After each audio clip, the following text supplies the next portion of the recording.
নমস্কার প্রিয় দর্শক বন্ধু, আমি professor doctor Asit Chakraborty Jyotishkatha channel থেকে আপনাদের প্রত্যেককে স্বাগত জানাচ্ছি। আজকে অনেক দুঃখের সঙ্গে বেদনা নিয়ে আজ এই ভিডিওটি করছি।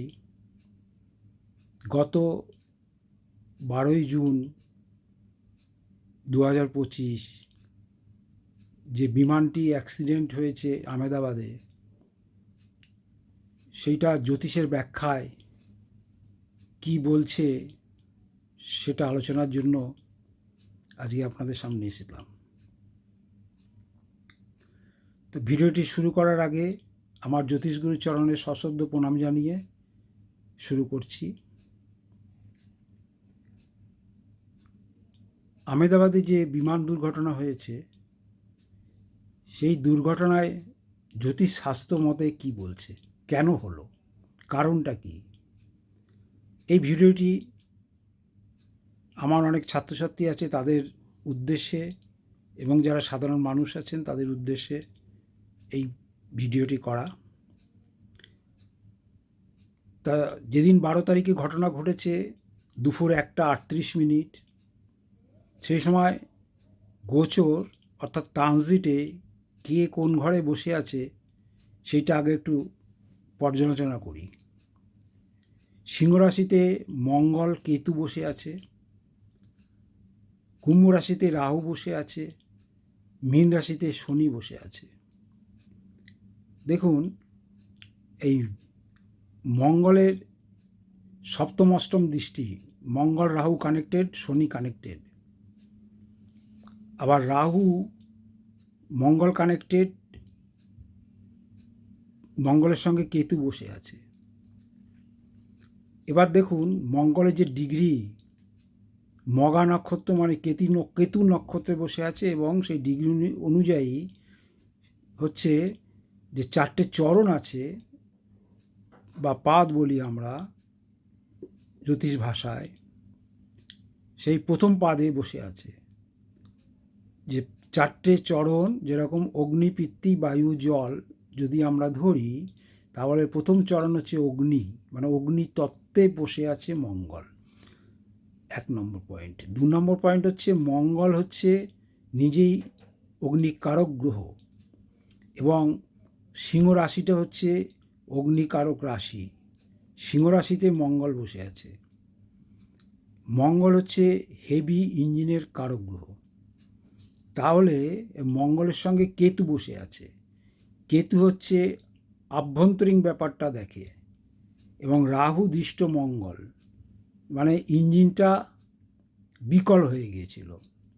এবং দেখুন রাহু বসে আছে ঠিক তার সপ্তমে বায়ু রাশিতে। কুম্ভ রাশি হচ্ছে বায়ু রাশি। তো বায়ু রাশিতে যদি বসে থাকে তাহলে অ্যাক্সিডেন্টটা কিন্তু প্রথমে ইঞ্জিন বিকল হলো সেই বায়ুতে গিয়ে, আকাশে। এখন যদি দেখুন মঙ্গলকে আমরা লগ্ন কল্পনা করি, তাহলে দেখা যাবে তার অষ্টম ভাব হচ্ছে নিধন ভাব। অষ্টম ভাব হচ্ছে মীন রাশিতে শনি বসে আছে। শনি বসে আছে পিতৃতত্ত্ব, নিজের নক্ষত্রেই বসে আছে, উত্তর ভাদ্রপদ নক্ষত্র। তাহলে দেখুন মঙ্গল হচ্ছে হেভি ইঞ্জিনের কারক গ্রহ, সেখানে আভ্যন্তরীণ ব্যাপার, কেতু বসে আছে, মঙ্গল কেতু কানেক্টেড, রাহু কানেক্টেড, এবং সেই মঙ্গল শনি আর রাহুকে দেখছে। তাহলে সেই কুম্ভ রাশিতে আকাশতত্ত্ব বা বায়ুতত্ত্বতে যে মঙ্গল ইঞ্জিন এবং আভ্যন্তরীণ ব্যাপারে কেতু, ইঞ্জিনটা খারাপ হলো এবং বায়ুতে খারাপ হলো আকাশে, এবং সেটা গিয়ে মাটিতে আছড়ে পড়লো। পিতৃতত্ত্বতে বসেছে শনি, মানে মাটিতে। তাহলে মাটিতে গিয়ে আছড়ে পড়লো এবং বহু লোক মারা গেল। প্রতিটা মৃত্যুই বেদনাদায়ক এবং আমি গভীর বেদনা জানাচ্ছি এবং তাদের বর্গের প্রতি গভীর সমবেদনা জানাচ্ছি এবং ভগবানের কাছে প্রার্থনা করি তাদের যেন আত্মার শান্তি লাভ করেন। এবার দেখুন আবার সেই আরেকটি ঘটনা ঘটল, যে ঘটনাটা সেই দিনই একটা উত্তরকাশীতে হেলিকপ্টার ভেঙে পড়ল। দেখুন এই ট্রানজিটে দেখুন কি সুন্দর যোগ হয়ে রয়েছে, মঙ্গল রাহু কেতু শনি কানেক্টেড সব, যার জন্য উত্তরকাশীতে একটা হেলিকপ্টার ভেঙে পড়ল। আবার আর একটা জিনিস যদি বিচার করে দেখুন, লোহার কারকগ্রহ হচ্ছে স্যাটার্ন, শনি, সেই শনি অষ্টমে বসে আছে। পুনেতে একটা লোহার ব্রিজ, পর্যটকরা লোহার ব্রিজে উঠেছিলেন এবং সেই ব্রিজটা ভেঙে খরস্রোতা নদীতে পড়ে গিয়ে বেশ কয়েকজন মারা গেছে। দেখুন, শনি বসে আছে মীন রাশি, মীন রাশিতে নদীর জলটাকে নির্দেশ করে বা ঝর্ণার জল নদীর জলকে নির্দেশ করে। রাহু দ্বাদশ দৃষ্টিতে শনিকে দেখছে, মীন রাশিকে দেখছে কুম্ভ থেকে, তাহলে সেই রাহু খরস্রোতা নদীকে নির্দেশ করছে। মঙ্গল রাহু কানেক্টেড, শনি কানেক্টেড, অ্যাক্সিডেন্টটা ঘটলো এবং সেখানে দেখুন নদীর মধ্যে সেই ব্রিজ ভেঙে পড়লো এবং কয়েকজন লোক মারা গেল। তাই প্রিয় দর্শক বন্ধু, এই সময়টা 28শে জুলাই পর্যন্ত মঙ্গল কেতুর সঙ্গে বসে থাকবে সিংহ রাশিতে। তা আপনারা খুব সাবধান থাকবেন। 28শে জুলাই পর্যন্ত খুব সময়টা ভালো নেই, খুব খারাপ সময়।